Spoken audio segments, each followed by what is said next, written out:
abarimo General Sultan Makenga, Colonel Wiringoma na Nanga basabiye igihano cy'urupfu. Ubushinjacyaha bwa gisirikare bwa RDC ku wa mbere bwasabiye igihano cy'urupfu abarimo General Sultan Makenga ukuriye igisirikare cya M23, Colonel Nanga, Bertrand Bisimwa na Lieutenant Colonel Wiringoma n'abandi benshi cyane mu ihuriro AFC M23. Abaregwa bose hamwe uko 26 bashinjwa ibyaha birimo iby'intambara, kujya mu mutwe utemewe ndetse n'ubugambanyi. N'ibyaha Kinshasa ibarega gukorera mu burasirazuba bwa Kongo, aho umutwe wa M23 umaze igihe ugenzura ibice bitandukanye by'intara ya Kivu y'Amajyaruguru. Ku ikubitiro abaregwa bari 25 gusa, kuwa mbere bongerwamo Colonel Vianney Kanyamuhanda Kazarama wahoze ari umuvugizi wa M23. Mu baregwa bose Nanga Bizane Putaz usanzwe ari we se wabo wa Colonel Nanga niwe wenyine utasabiwe igihano cy'urupfu kuko we yasabiwe imyaka 20 y'igifungo. Abaregwa kandi basabiwe gucibwa ihazabu ya miliyari y'amadolari nk'impozamarira ku banyekongo bagizweho ingaruka n'intambara imaze igihe isakiranya M23 n'ingabo za leta. Kugeza ubu abenshi mu baregwa bose uko 26 muri bo nibo gusa leta ya Kongo yataye muri yombi. Colonel Nanga na bagenzi be basabiwe igihano kiruta ibindi muri RDC, mu gihe uyu wahoze ari perezida wa komisiyo y'amatora muri RDC aheruka kugaragaza ruriya rubanza nk'urudafite ishingiro, mbese mbere yo gushimangira ko rudashobora guhagarika AFC mu rugamba irimo. Nuko yabivuze tukiri kandi muri iki gihugu cya Kongo, mbabwire ko RDC yashinje RDF igisirikare cy'u Rwanda kwangiza systeme zayo ziyobora indege. Guverinoma ya Repubulika ya Demokarasi ya Kongo yashinje igisirikare cy'u Rwanda kwangiza systeme zayo ziyobora indege, isaba ikigo mpuzamahanga gishinzwe iby'indege muri Afurika kurufatira ibihano. Ibi birego bishya bigaragarira mu itangazo Kinshasa yasohoye ku mugoroba wo kuwa mbere tariki 29 Nyakanga 2024.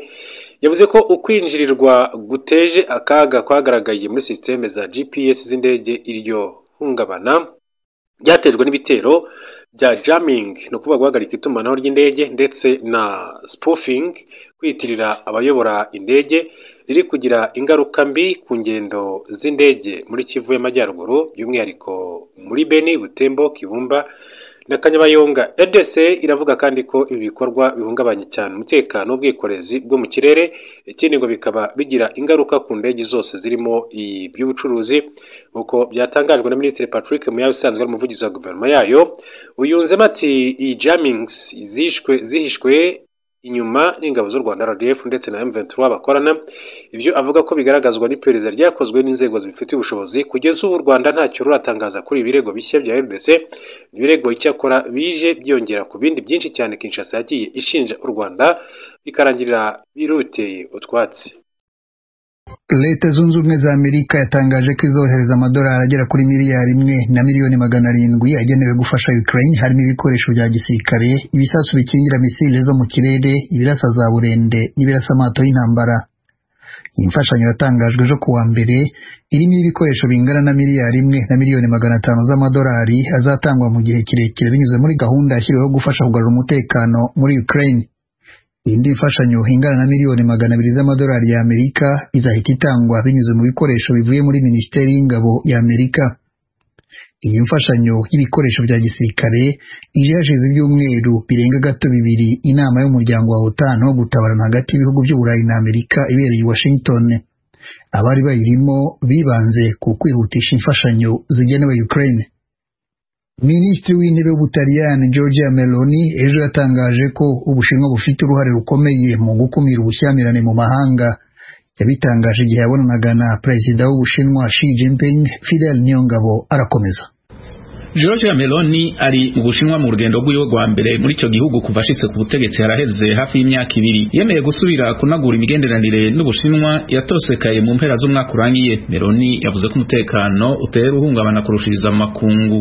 Yatangaje ko yiyumvira ko Ubushinwa bufise uruhara rukomeye cyane mu gutorera inyishu ko guhungabana k'umutekano ku isi. Kubwiwe Ubushinwa n'Ubutaliyano bitegerezwa kwiyumvira biri hamwe ukwene bidotuma amahoro n'umutekano vyubahirizwa kurushiriza makungu. Perezida w'Ubushinwa ku ruhande rw'iwe yahayagije imigenderanire ya kivandimwe imaze igihe kirekire hagati y'igihugu ciwe n'Ubutaliyano. Perezida Xi Jinping yavuze ko impande zompe zishyira imbere ukwihanganirana no kubahana mu gihe ziba ziriko zifata inzira yazo mu bijanye n'iterambere.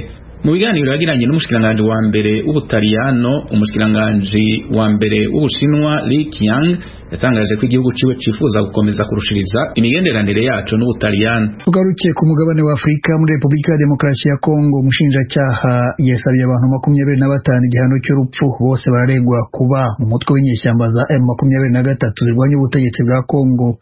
Wa 26 ureganwa nabo ubushinjacyaha bwamusabiye igifungo cy'imyaka 20. Abantu 5 mu baregwa nibo bari mu rukiko rwa gisirikare rwaburanishaga urwo rubanza, abandi baburanishwaga badahari. Bararegwa ibyaha by'intambara, kwigomeka no kugambanira igihugu. Uzwi cyane muri bo ni Corneille Nangaa, wahoze ari perezida wa komisiyo y'amatora muri Kongo. Mu kwezi kwa 12 ari Nairobi muri Kenya, yatangaje ko ashyizeho ishyaka rishya Alliance Fleuve Congo, rigizwe n'umutwe wa politiki n'uwa gisirikare urimo abarwanyi ba M23. Abandi baregwa harimo perezida w'umutwe w'inyeshyamba za M23 Bertrand Bisimwa, umugaba mukuru w'ingabo zabo General Sultan Makenga, Willy Ngoma na Lawrence Kanyuka. Muri 5 bagaragaye mu rukiko nta n'umwe uzwi cyane. 2 muri bo bemeye ko ari abarwanashyaka ba AFC. Umwe muri bo, Nkanja Nyamacho uzi ku izina rya Mikrobi, yabwiye urukiko ko yagiye muri AFC kubera ko hari icyo yise akarengane n'ivangura muri Kongo. Mu kwezi kwa 5 ubutegetsi bwa Kongo bwirengagije ibyo bunengwa n'imiryango mpuzamahanga iharanira uburenganzira bwa muntu, busubizaho igihano cy'urupfu cyari cyarahagaritswe. Bugendereye kuzagihanisha abasirikare baregwa kugambanira igihugu. Mu gihe cy'ukwezi kumwe, abasirikare ba leta bagera kuri 50 bamaze gukatirwa igihano cyo kwicwa bashinjwa ikiswe kuba abanyabwoba no guhunga umwanzi. Inyeshyamba za M23 zimaze kwigarurira ibice byo mu ntara ya Kivu ya ruguru mu burasirazuba bw'igihugu kuva mu mpera z'umwaka wa 2021. Umuryango uharanira uburenganzira bwa muntu Human Rights Watch watangaje ko abarwanyi ba Rapid Support Forces RSF mu ntambara barwana n'ingabo za leta muri Sudan bakoze ibyaha byinshi by'ihohotera rishingiye ku gitsina. Uyu muryango uvuga ko ibi byaha birimo icyo gufata ku ngufu, aho wasangaga umuntu umwe afatwa ku ngufu n'abantu benshi, no guhatira abantu kubagira abagore babo ku gahato. Raporo y'uyu muryango ivuga ko ari ibyaha bimwe na bimwe bivugwa ko byakozwe n'ingabo za leta. Yavuze ku nkuru z'ukuntu abarwanyi ba RSF bakoreshaga abakobwa n'abagore uburetwa bw'imibonano mpuzabitsina no kubahohotera imbere y'imiryango yabo. Ibiro ntaramakuru by'Abongereza Reuters byabajije ingabo za RSF n'iza leta ya Sudani kugira icyo zivuga ku byasohotse muri iyi raporo, ariko bose babihakanye. RSF yavuze ko ikora uko ishoboye igakumira ibikorwa bibangamira uburenganzira bwa muntu. Raporo ya Human Rights Watch ivuga ko uyu muryango waganiriye n'umugore wabaga mu gace kagenzurwa na RSF. Uyu avuga ko yararaga yiseguye icyuma yiteguye kwirwanaho mu gihe ahohotewe.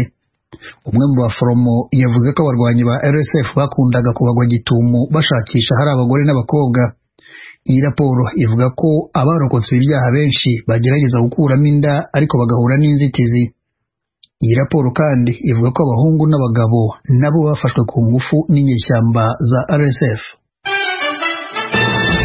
Washington, ijwi rya Amerika. Abasirikare b'abacanshuro bo mu mutwe wa Wagner wo mu Burusiya batangaje ko abarwanyi bawo n'ingabo za leta ya Mali batakaje abantu benshi mu ntambara yabahuje n'abarwanya ubutegetsi b'Abatuareg hafi y'umupaka wa Mali na Algeria. Nubwo abategetsi ba Mali bavuga ko ingabo z'Uburusiya ziri mu gihugu cyabo ari izitoza abasirikare ba leta hatari abacanshuro, umutwe wa Wagner wo wemeje uruhare rwawo mu ntambara bagiranye n'Abatuareg. Abarwanyi b'Abatuareg batangaje ku 6 w'icyumweru gishize ko bafashe ibimodoka bya burende n'amakamyo nyuma y'intambara yabereye mu mujyi wa Tinzaouten hafi y'umupaka wa Mali na Algeria.